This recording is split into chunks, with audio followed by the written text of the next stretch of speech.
Assalamualaikum warahmatullahi wabarakatuh. Perkenalkan, nama saya Muhammad Faisal Amri dengan NIM G002523 dari kelompok A5. Di sini saya akan menyampaikan laporan praktikum anatomi dengan tema organ genitalia dan uropoitika.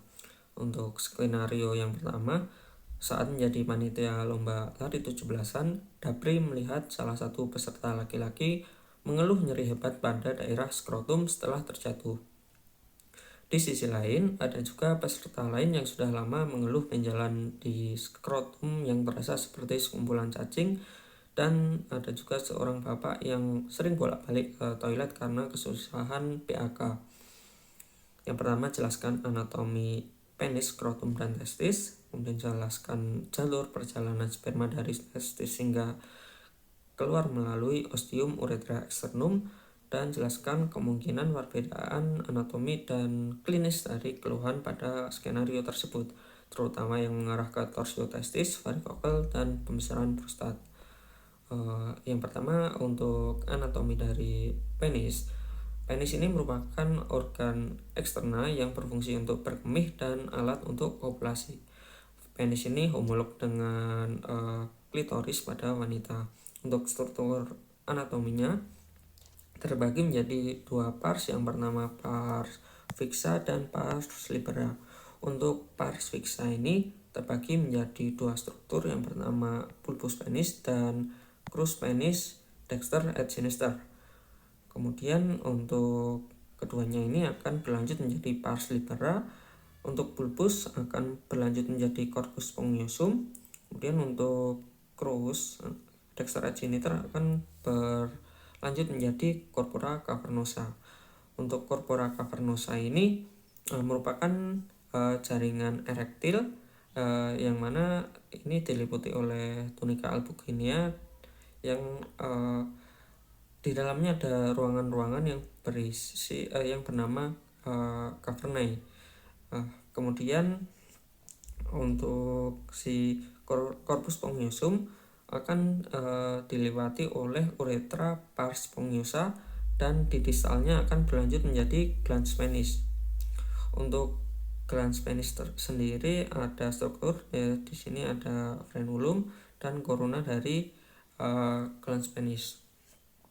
Kemudian di distal dari glans penis ini terdapat ostium uretra externum, dan glans penis ini akan ditutupi struktur yang bernama preputium.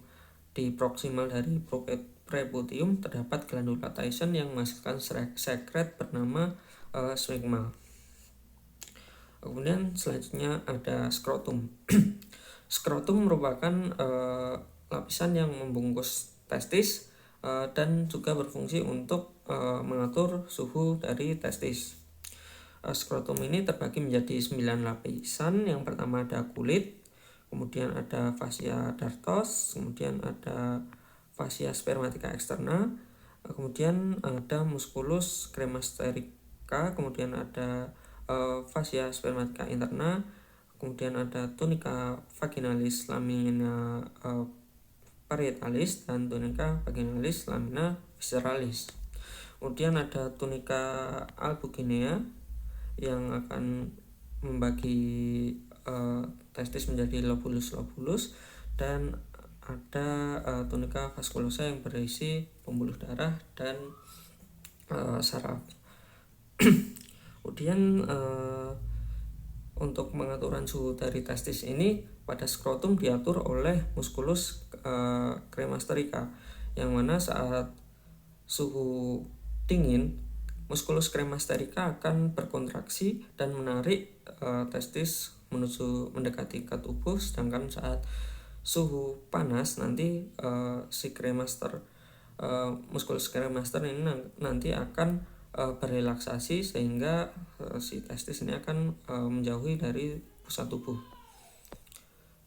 Kemudian untuk testis tadi dibungkus oleh tunica vaginalis lamina parietalis ini menempel pada fascia spermatica interna skrotum, dan untuk yang lamina visceralis menempel pada substansi testis.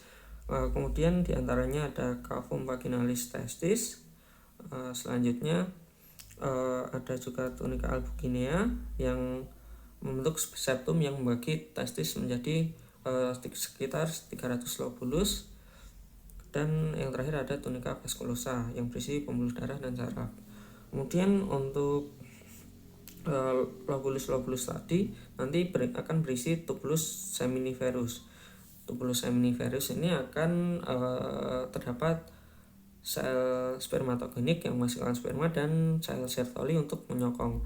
Di antara tubulus seminiferus ini akan ada sel Leydig yang berfungsi untuk menghasilkan testosteron. Jadi untuk testis ini berfungsi untuk menghasilkan sperma yang homolog dengan struktur ovarium pada wanita. Kemudian selanjutnya ada jalur perjalanan sperma. Yang pertama, sperma dihasilkan di tubulus contortus seminiferus oleh sel spermatogenik. Kemudian nanti akan disalurkan ke tubulus rectus seminiferus. Kemudian di sini di anyaman ini adalah rete testis. Kemudian dilanjutkan di ductuli efferens dari testis menuju ke epididymis. Di epididymis sperma akan mengalami pematangan dan penyimpanan sementara. Kemudian saat ingin ejakulasi akan dibawa oleh ductus deferens menuju ke ampula ductus deferens menuju ke ductus ejaculatoris. Di ductus ejaculatoris nanti akan ditambahkan sekret dari vesicula seminalis untuk memberi nutrisi sperma dan memberikan motilitas dari sperma. Kemudian nanti ductus ejaculatoris akan bermuara di uretra pars prostatica. Di uretra pars prostatica ini terdapat banyak sinus prostaticus yang akan menambahkan sekret dari glandula prostat untuk menetralkan suasana asam dari vagina. Kemudian nanti akan berlanjut ke uretra pars membranosa dan berlanjut ke uretra pars spongiosa. Di distal ini uretra pars spongiosa akan menggelembung dan melebar membentuk fossa navicularis uretra dan akan berakhir di ostium uretra externum. Selanjutnya klinis terkait skenario. Yang pertama, anak yang terjatuh kemungkinan terkena torsio testis, yang mana disebutkan nyeri hebat pada bagian skrotum. Jadi torsio testis ini terpuntirnya testis, spesifiknya di bagian funiculus spermaticus atau si penggantung dari testis.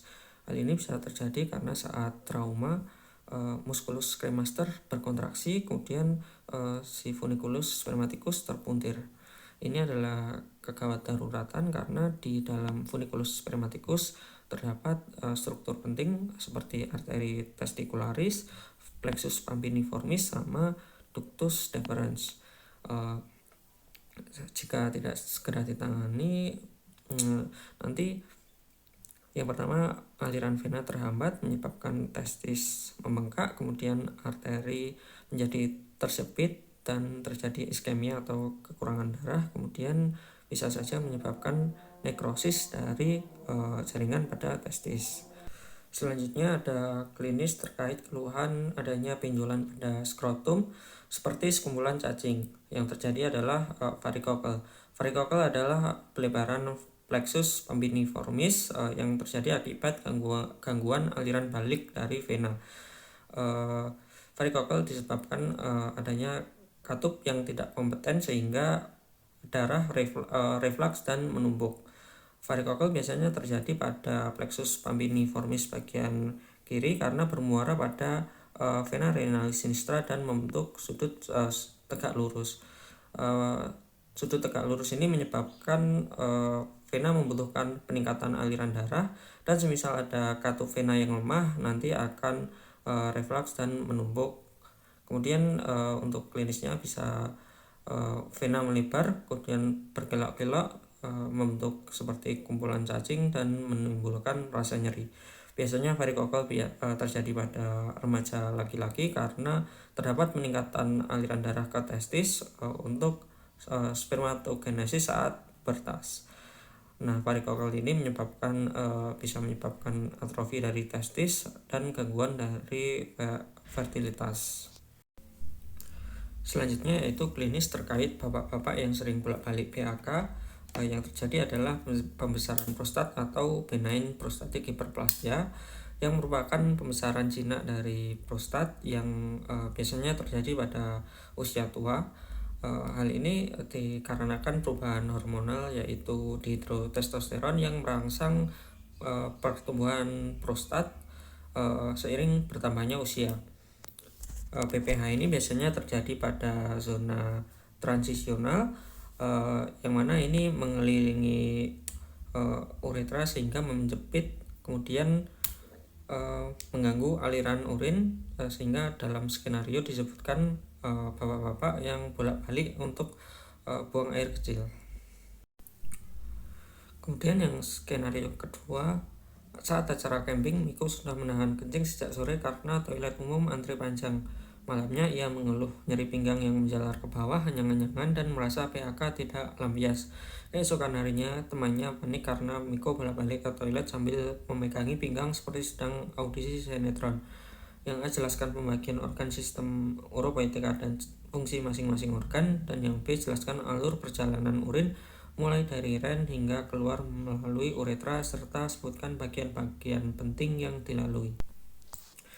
Kemudian pembagian organ sistem uropoetika terbagi menjadi dua, yaitu upper tract atau penghasil urin yaitu ginjal, kemudian lower tract saluran dan penyimpanan urin. Salurannya yaitu ureter dan uretra, kemudian vesika urinaria sebagai penyimpan dari urin. Untuk fungsinya, ginjal berfungsi untuk memfiltrasi darah, kemudian menjaga keseimbangan asam dan basa, dan regulasi elektrolit dan cairan. Untuk fungsi endokrinnya yaitu menghasilkan renin untuk tekanan darah, kemudian menghasilkan eritropoietin untuk eritropoiesis, sama aktivasi untuk vitamin D. Kemudian untuk ureter yaitu saluran yang menyalurkan urin dari ginjal menuju ke vesika urinaria secara peristaltik. Kemudian vesika urinaria ini tempat penampungan urin sementara sekitar kapasitas 300-500 ml sebelum akhirnya dikeluarkan. Kemudian untuk uretra merupakan saluran akhir untuk ekskresi urin, dan juga pada pria juga untuk saluran semen. Kemudian alur perjalanan urin dan bagian-bagian yang penting yang dilalui oleh urin. Yang pertama, arterial aferen. Darah dari arterial aferen akan difiltrasi oleh glomerulus dan menghasilkan urin primer yang sudah tidak mengandung zat seperti protein dan sel darah. Kemudian direabsorpsi di tubulus proksimal, anca Henle, sama tubulus distal, menghasilkan urin sekunder. Kemudian zat-zat sisa dari tubuh akan disekresikan ke urin sekunder, menghasilkan urin sesungguhnya di tubulus distal dan di ductus collectivus. Kemudian nantinya akan dialirkan menuju papilla renalis, kemudian ke calyx minor dan menuju ke calyx mayor, kemudian menyatu menjadi pelvis renalis. Kemudian akan disalurkan menuju ureter, kemudian di ureter disalurkan menuju ke vesicula seminalis, dan terdapat 3 penyempitan yang merupakan struktur yang cukup penting, yaitu yang pertama ada di uretero-pelvic junction, kemudian yang kedua ada di bifocardio arteri iliaca communis, dan yang ketiga saat memasuki vesika urinaria. 3 penyempitan ini merupakan lokasi terjadinya ureterolithiasis. Kemudian saat memasuki ke vesika urinaria, ureter ini akan menyilang atau oblik, yang mana fungsinya agar mencegah urin reflux ke arah ureter lagi saat di vesika urinaria. Kemudian vesika urinaria ini akan menyimpan urin dengan kapasitas sekitar 300-500 ml sebelum akhirnya dikeluarkan. Saat ingin berkemih, nantinya musculus detrusor akan berkontraksi dan musculus sphincter vesicae akan relaksasi. Kemudian akan menuju ke uretra. Uretra sendiri untuk wanita dan pria akan berbeda. Yang pertama untuk yang pria dibagi menjadi 4 pars. Yang pertama di preprostatika terdapat musculus sphincter uretra internum. Kemudian terdapat selanjutnya pars prostatika, terdapat cukup banyak struktur. Yang pertama ada sinus prostaticus yang merupakan muara dari ductus prostaticus dari si prostat. Kemudian terdapat crista uretralis, lipatan dari uretra. Kemudian terdapat colliculus seminalis, yaitu peninggian dari uretra, dan di bagian tengahnya terdapat utriculus prostaticus yang merupakan saluran tertutup yang homolog dengan uterus. Kemudian di bawahnya terdapat muara dari ductus ejaculatoris. Kemudian berlanjut ke uretra pars membranosa. Di sini ada spatium perineum profundum yang berisi musculus sphincter uretra externum dan glandula bulbouretralis. Kemudian di bawahnya terdapat membrana perinei dan berlanjut menjadi uretra pars spongiosa. Di uretra pars spongiosa ini terdapat muara dari glandula bulbouretralis. Kemudian di bagian distal akan melebar membentuk fossa navicularis uretra, dan pada bagian distal, paling distal terdapat ostium uretra externum. Kemudian untuk uretra pada perempuan berbeda karena hanya pendek sekitar 4-5 cm, yang mana terdapat spatium perineum profundum, terdapat musculus sphincter uretra externum. Kemudian pada distalnya terdapat glandula skene dan terdapat ostium uretra externum. Selanjutnya skenario yang ketiga, di ruang bersalin seorang ibu sedang dalam proses persalinan. Bidan menilai penurunan kepala janin dengan bidang Hodge, memperhatikan bentuk pelvis lalu mempertimbangkan tindakan episiotomi agar robekan perineum tidak meluas. Yang pertama, jelaskan dasar pelvis dan perineum termasuk diafragma pelvis, membrana perinei, spatium perinei profundum, serta pembagian regio orogenital dan regio analis. Yang B, jelaskan hubungan anatomi pelvis dengan kondisi klinis skenario, terutama mengenai perbedaan pelvis pria dan wanita, bidang Hodge, dan episiotomi. Yang pertama, dasar pelvis dan perineum, diafragma pelvis yang tersusun oleh otot. Yang pertama dibagi menjadi 2, yaitu musculus levator ani dan musculus coccygeus. Untuk musculus levator ani ini tersusun atas 3 serabut yang bernama serabut anterior ada musculus puborectalis. Kemudian serabut intermediate ada musculus pubococcygeus. Kemudian serabut posterior ada musculus iliococcygeus. Fungsi dari musculus levator ani ini adalah untuk menyokong dan mempertahankan viscera pelvis, sedangkan untuk fungsi dari musculus coccygeus atau ischio-coccygeus fungsinya adalah untuk mempertahankan diafragma pelvis. Kemudian selanjutnya ada membrana perinei yang merupakan fascia tebal berupa jaringan ikat yang menempel pada segitiga arcus pubicus. Membrana perinei ini di atasnya terdapat spatium perinei profundum. Untuk isi dari spatium perinei profundum untuk pria terdapat yang pertama musculus sphincter urethra externum dan musculus transversus perineum profundus.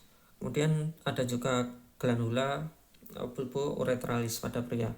Kemudian untuk pada wanita yang pertama ada musculus sphincter urethra, kemudian ada musculus kompresor vagina dan musculus sphincter uretrovaginalis. Kemudian ada juga musculus transversus perineum profundus. Selanjutnya yaitu regio perineum yang terletak pada dasar dari pelvis. Regio perineum ini pada anterior dibatasi oleh simfisis pubis, pada posterior ada apex dari os coccyx, dan pada lateral terdapat ligamen sacrotuberal dan rami ischiopubica. Kemudian regio perineum dibagi menjadi dua, yaitu oleh garis areal dari tuber ischiadicum. Pada anterior terdapat regio urogenital yang bersisi genitalia eksterna dan uretra, dan pada bagian posterior terdapat regio analis yang berisi kanalis analis dan sphincter ani. Pada wanita di regio urogenital ditembus oleh vagina. Kemudian untuk lapisannya dari paling superficial ada fascia, ada kulit, kemudian fascia perineae superficialis, kemudian fascia perineae profunda, kemudian spatium perineae superficialis, kemudian terdapat membrana perineae atau fascia urogenitalis inferior, kemudian ada spatium perineae profunda, kemudian yang terakhir ada fascia urogenitalis superior. Yang membedakan antara pria dan wanita terdapat pada spatium perineae profunda, di mana pada pria berisi musculus transversus perineae profundus, kemudian musculus urethra externum, dan untuk yang wanita terdapat musculus tambahan yaitu musculus kompresor vagina sama uretrovaginalis. Kemudian selanjutnya perbedaan pelvis wanita dan pria. Untuk aditus pelvis untuk wanita lebih bulat, untuk pria bentuknya seperti jantung. Kemudian exitus pelvis wanita luas dan pria sempit. Kemudian os sacrum pada wanita pendek, luas, kurang melengkung, dan untuk pria panjang, sempit, melengkung ke depan. Untuk os coccyx untuk wanita lentur sedangkan pria kuat. Kemudian os ileum miring ke lateral pada wanita, kemudian pada pria lebih tegak. Kemudian cavitas pelvica pada wanita dangkal dan luas, sedangkan pria dalam dan sempit. Kemudian tulang pelvis pada wanita tipis tidak kuat, sedangkan pada pria tebal dan kuat. Kemudian untuk arcus pubicus wanita membulat, pria sempit. Kemudian untuk foramen obturatum untuk wanita triangular kecil dan pria triangular lebar. Kemudian acetabulum wanita kecil, pada pria luas. Kemudian incisura ischiadica pada wanita luas dangkal, sedangkan pria sempit dan dalam. Kemudian untuk spina ischiadica pada wanita tidak menonjol dan pada pria menonjol. Kemudian selanjutnya ada bidang Hodge yang berfungsi untuk menilai seberapa jauh kepala janin turun. Ada 4 bidang Hodge. Yang pertama dari promontorium sampai tepi atas simfisis pubis, bidang Hodge 1. Kemudian bidang Hodge 2 sejajar dengan bidang Hodge 1 sampai ke tepi bawah simfisis pubis. Kemudian bidang Hodge 3 sejajar dengan bidang Hodge 1 dan 2 sampai diukur melalui spina ischiadica. Kemudian yang terakhir bidang Hodge 4 sejajar dengan bidang Hodge 1, 2, 3, 4 diukur dari os coccyx. Kemudian yang terakhir ada episiotomi. Kaitannya dengan skenario, struktur yang berperan adalah perineum yang merupakan jaringan terakhir yang dilewati oleh janin. Perineum terdiri dari kulit, otot, sama jaringan ikat. Saat janin keluar, perineum mengalami regangan maksimal, dan jika perineum kurang elastis, nanti bisa menyebabkan ruptur atau robekan.